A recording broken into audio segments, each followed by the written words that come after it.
You see, some of these online loan sharks in Nigeria are going to be the end of some Nigerian citizens if we do not check some of the things they are doing. Because how can someone ask for a loan of 100,000 and you end up giving them 1 million naira? At least that was what the person complained about. That was what he told us. Okay, you've given them 1 million naira that they did not ask for. That's not the main issue.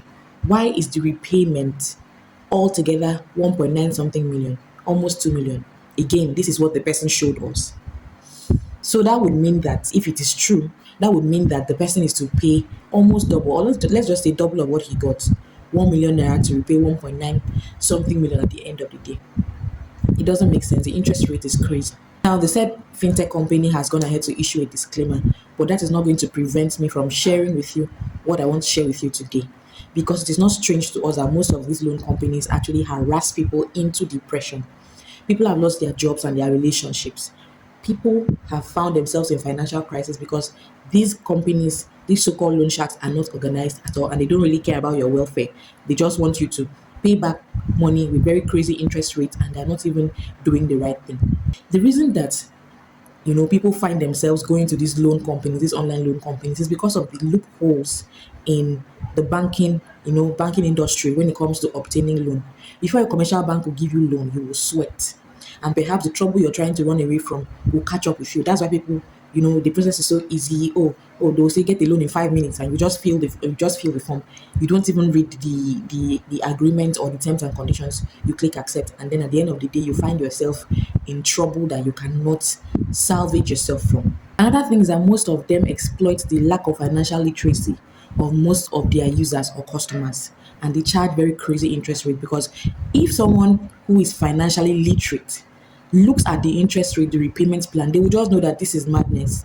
And for God's sake, you walk away because you know that you are buying problem, except you are in a fix and you cannot help yourself and you have a proper repayment plan. And then there is no specific law regulating these people, regulating their activities. So yes, most of them are legal, but they're doing things anyhow because there is nobody to check what they're doing. That is why they have exploited people. They have destroyed many people's lives because nobody is at their back or breathing down their neck to check what they're doing. Most of those laws are there. They're not really applying to them. People are not really, dragging them to court, and there is no specific regulation telling them this is what you should do, this is what you should not do. And that is one aspect that the government and the relevant agencies need to look into. These people need to be checked. The same way that you're breathing down the necks of prominent commercial banks, you need to breathe down their neck. They cannot just operate without anybody checking what they're actually doing. People are losing their senses. People are depressed. People have lost their jobs. People have lost their dignity because of this madness. Look at the one that happened in January. The loan company actually put up people's pictures, played a very funny music in the background. People's fathers, husbands, mothers, sisters, people's relatives and friends and loved ones putting their faces up that they should pay the money that they owe. Is that the right way to go about debt recovery? Myself and my colleague Emine, we have done a live video on this matter recently, I think a week or 2 weeks ago. How can you request as collateral someone's contact list, someone's social media account, access to their contact list and social media account as collateral for your loan? And then when they fail to pay, sometimes some of them have even made payment, or maybe network or something is not reflecting. You begin to send crazy messages to their contacts, telling them that this person is a chronic debtor, this person is a criminal, a dangerous person, tell them to repay their money or refund it.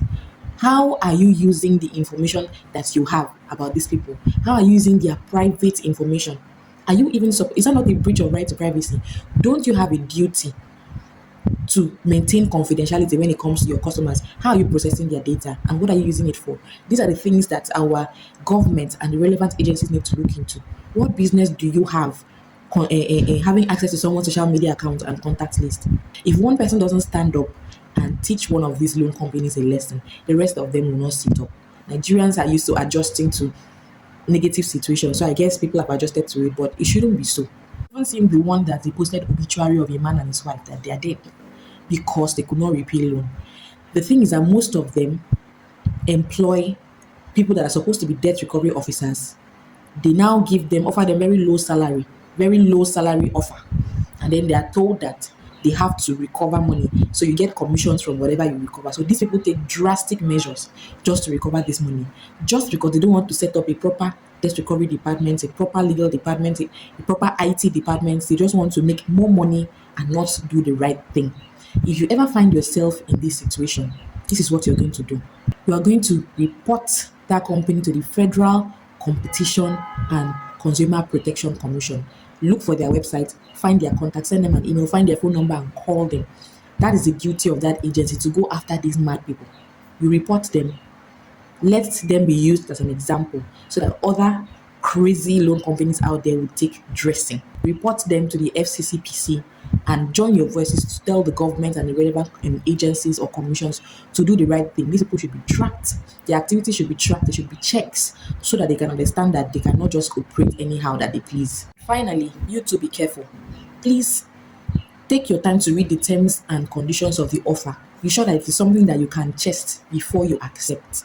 Unless you don't have a choice, then you should have a proper repayment plan.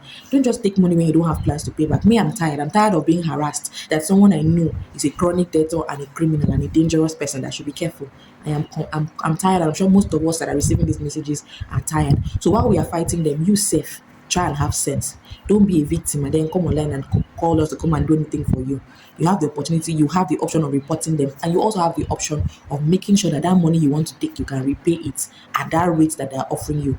Don't come and cry later when you had read the terms and conditions and you had agreed and accepted.